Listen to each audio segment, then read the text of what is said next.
so very much, Laura. I want to thank you, as well as all of our presenters, for helping us honor our amazing award recipients and celebrate our 45th anniversary. As I listen to our honorees' remarks, the wisdom of Jim Senegal, the bracing courage of Cornell Brooks, and the energy and erudition of Zephyr Teachout, and thank you, Zephyr, for your very kind words and your friendship. The word that kept coming to mind was inspiring.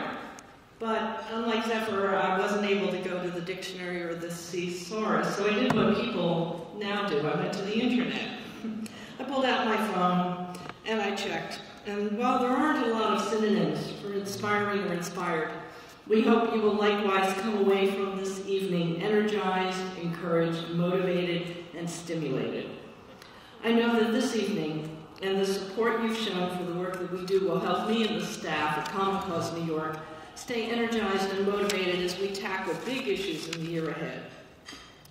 The seemingly endless parade of state officials arrested and indicted for public corruption has brought our state, we believe, to a tipping point.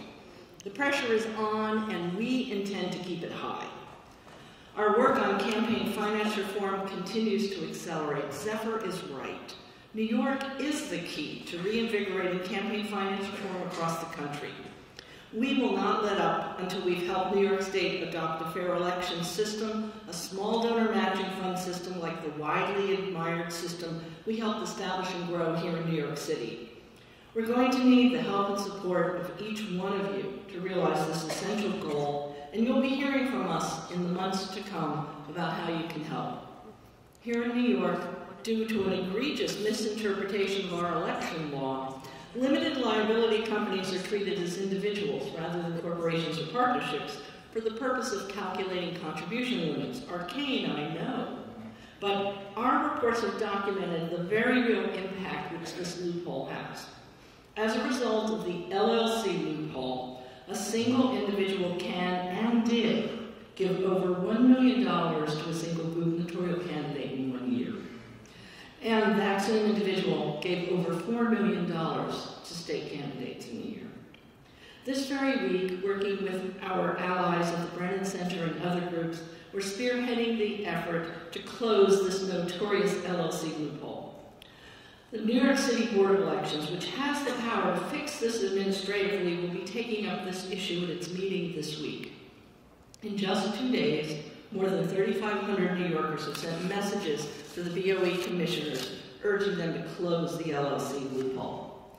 And if any of you happen to know any of the commissioners of the State Board, well, tomorrow would be a good time to call them and enlist their help in ending this abuse.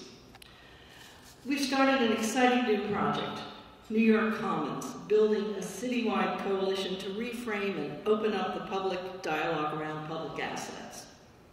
New York Commons aspires to provide local stakeholders with the tools they need to impact decisions around the future of our parks, libraries, community gardens, and other publicly held spaces. We aspire to help communities raise their voices to ensure that local people will continue to enjoy the benefits of shared space for generations to come. Finally, we're also doing exciting work to improve elections here in New York City and increase voter turnout.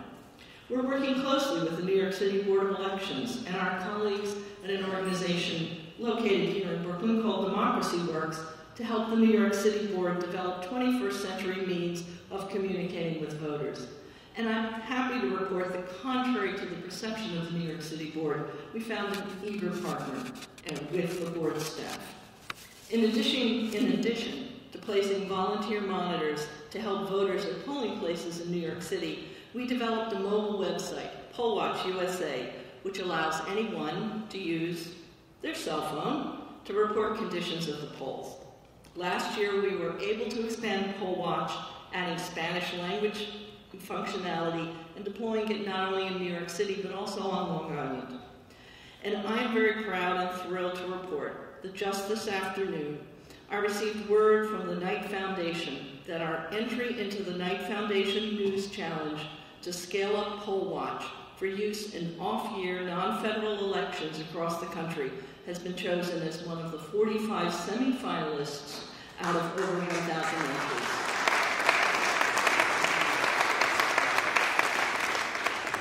It's going to be an exciting and challenging year ahead, but frankly, that's the kind of year that we have at Common Cause. It's why I love this job. We're grateful for your support, and we look forward to keeping you involved in our work as we meet these challenges in the months to come. Thank you for joining us tonight, and enjoy the rest of your evening. Good night.